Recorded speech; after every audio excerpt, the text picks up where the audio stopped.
Hi everyone, my name is Eoin and today I'm going to be taking you through an absolute staple for us, a tapered crop with plenty of texture. Looking at Will's hair prior to cutting it, I can see it's been a while since he's actually had a haircut. How it's grown out and how he's currently wearing it coming into the shop give me an insight into how I can best serve him as a client. This is on my mind before I think of any technicalities. After a brief consultation, we decided to go for something that is low maintenance yet high class. A textured and cropped look, worn forwards with something neat and clean on the sides. Once I finally got my hands on Will's hair, I could confirm my beliefs and get moving through the technical process. The hair growth patterns were a key fixed factor to take into consideration here, especially through the crown or the coronal area.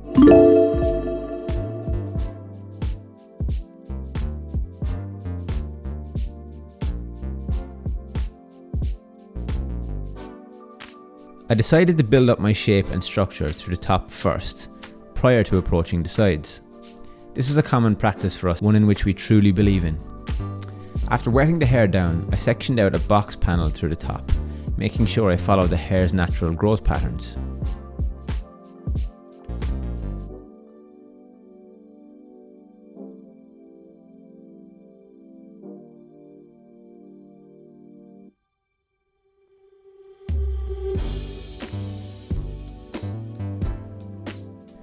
Next, I investigated as to where the hair at the crown started to change direction.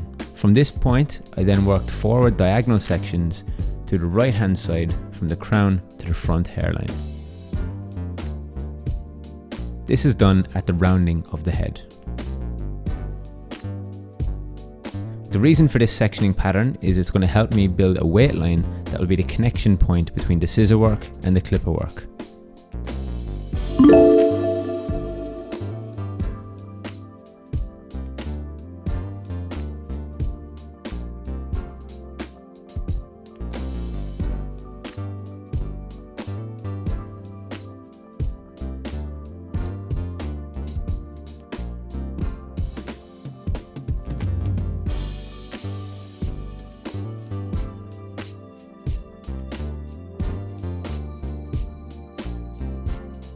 I repeated the exact same process to the left hand panel of the head, starting from that pivot point where the hair started to change direction and working the same head hugging diagonal sections all the way through to the front hairline.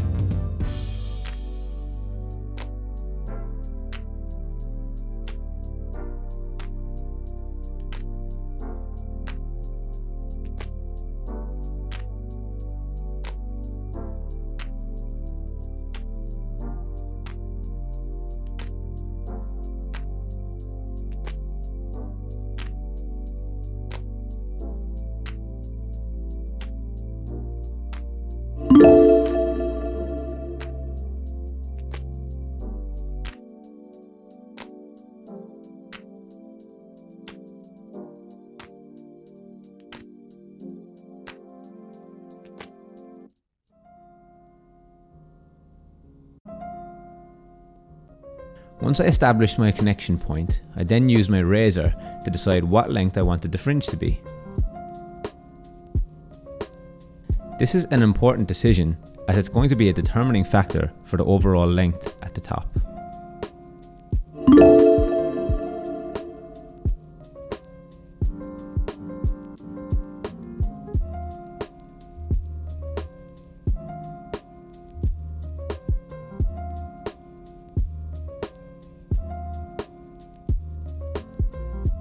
When I was happy with the wet shape and the length of the fringe, I then created a profile guide using the length from the fringe and from the crown as a reference.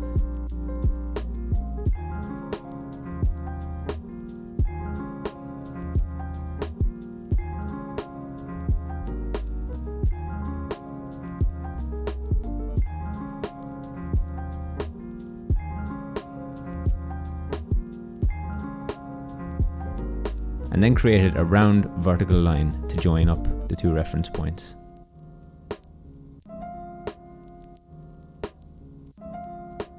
Once I created that profile guide, I then used a numeric sectioning system and over direction on the top to create a square shape horizontally. Taking vertical sections, subdividing and pulling or pushing each new section into the last, working towards the rounding of the head.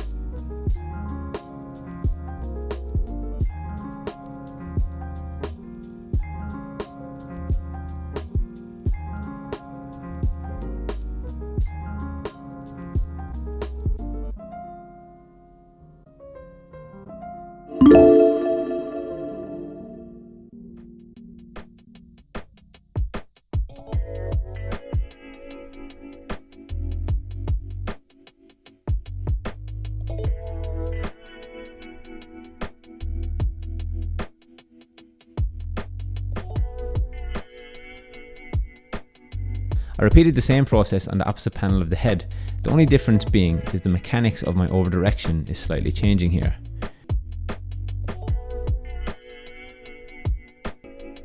Once I've cross-checked the shape on top, I then applied some matte paste before semi-styling the hair.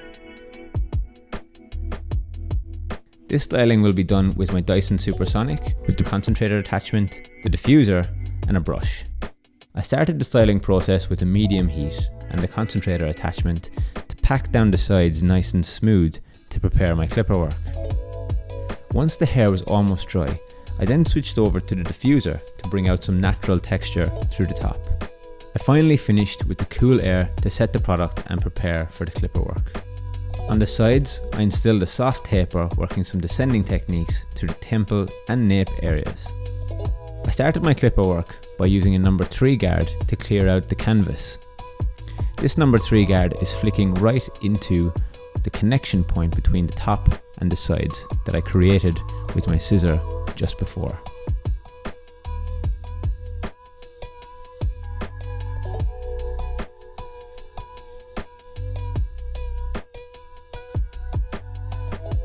I started my taper on one side of the head and repeated the exact same process on the other side of the head, working from that number 3 guard open to clear out that canvas, all the way to the closed 0 and foil, with only one guideline put in place at the temple on each side to achieve ultimate softness.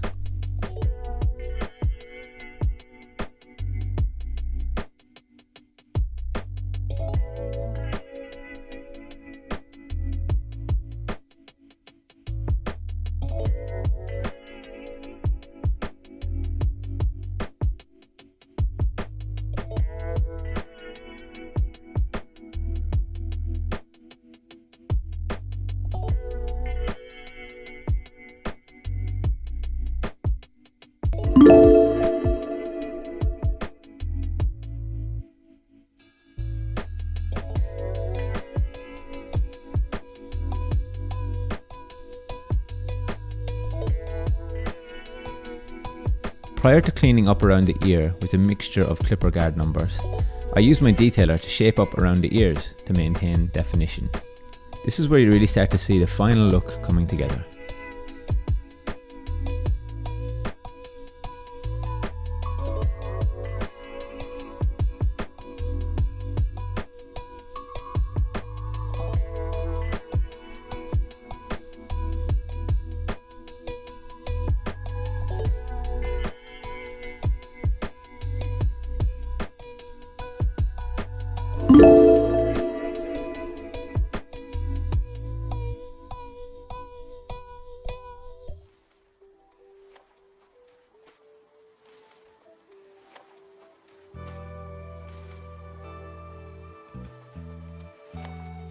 Once both sides were complete, I joined them together at the back, which is super easy.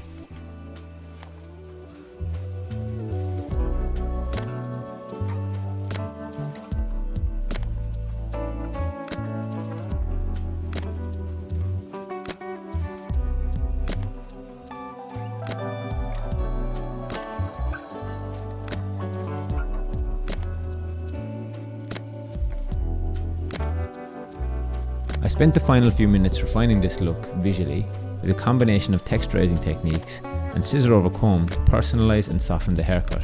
To finish, I used some more matte paste to add some definition and bring out some of that lovely texture. Thanks for watching this tutorial. I hope that you will try this haircut, and if you do, let us know about it in our community. To join it, hit the link in the community pillar of the platform and share your work. Thank you and take care.